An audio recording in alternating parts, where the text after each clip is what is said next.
Selamat sore Bapak dan Ibu yang diberkati oleh Tuhan.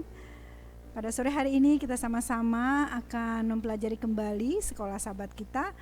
Dan sebelumnya marilah kita sama-sama berdoa untuk mengundang Roh Kudus agar kita boleh mendapatkan pelajaran yang bermanfaat untuk menguatkan dan meneguhkan iman kita. Bapa di sorga, terima kasih karena Tuhan sudah beserta dengan kami, dan tiba saatnya sore hari ini kami akan belajar firman Tuhan. Kiranya curahan Roh Kudus boleh menolong supaya kami mengerti dan iman kami boleh diteguhkan, oleh karena kisah kebangkitan Yesus adalah harapan kami, dan kedatangan Yesus adalah juga puncak dari segala kerinduan kami. Terima kasih Tuhan, di dalam nama Yesus kami berdoa. Amin. Bapak dan Ibu yang diberkati oleh Tuhan, ada satu hal yang sering terjadi dalam kehidupan kita ketika ada seseorang atau teman menceritakan mengenai sebuah kabar atau berita. Tentu kita ingin bertanya, mana buktinya?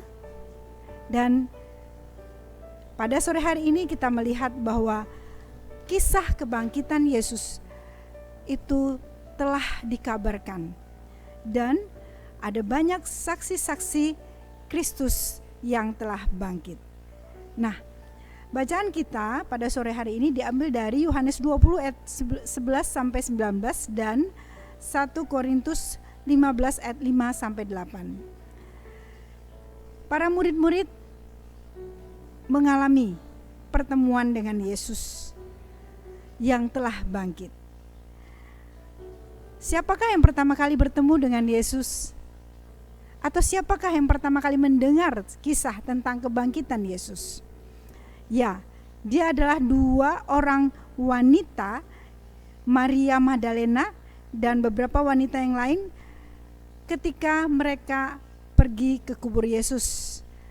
Mereka bertemu dengan malaikat yang mengatakan bahwa Yesus telah bangkit. Tapi bukan hanya di situ saja.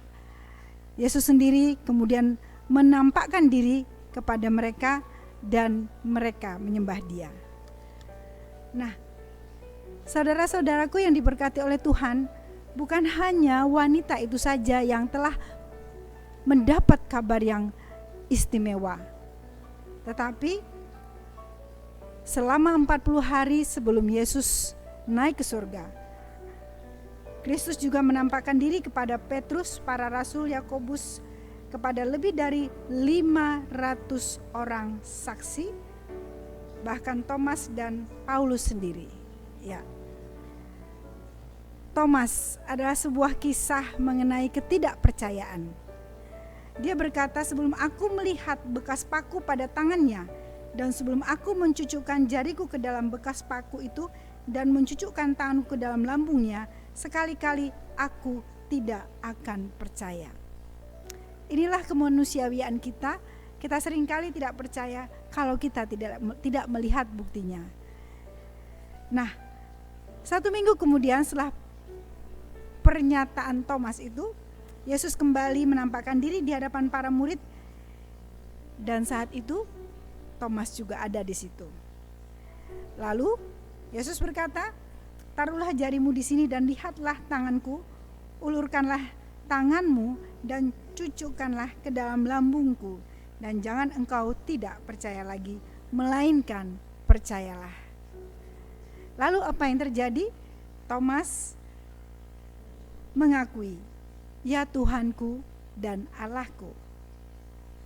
Kata Yesus, Thomas, karena engkau telah melihat aku, maka engkau percaya. Berbahagialah mereka yang tidak melihat namun percaya. Pelajaran apakah yang dapat kita pelajari pada sore hari ini? Yaitu sebuah pernyataan Yesus, berbahagialah mereka yang tidak melihat namun percaya. Ini adalah sebuah hal yang tidak pernah akan terjadi bila tanpa tuntunan Roh Kudus. Orang akan bisa percaya oleh karena tuntunan Roh Kudus. Dan pada masa ini hal itu seringkali menjadi sebuah yang sulit untuk kita rasakan, karena kita selalu berhadapan dengan banyak kepura-puraan, banyak ketidakpastian. Tapi kita boleh percaya bahwa seperti yang dikatakan oleh Yesus, berbahagialah mereka yang tidak melihat namun percaya. Inilah yang menjadi pegangan kita, saudara-saudaraku, bahwa kebangkitan Yesus itu adalah puncak dari seluruh pengharapan kita. Yesus mati, dia telah mengalahkan maut dan dia telah bangkit. Inilah yang menjadi kekuatan kita, pengharapan kita. Di dalam dia semua orang akan dihidupkan kembali. Kristus adalah yang sulung dari orang-orang yang telah meninggal. Tuhan Yesus memberkati, biarlah kita tetap teguh dalam pengharapan bahwa Yesus telah bangkit dan kita pun kelak akan bersama-sama dengan Yesus pada kedatangan yang kedua kali. Amin.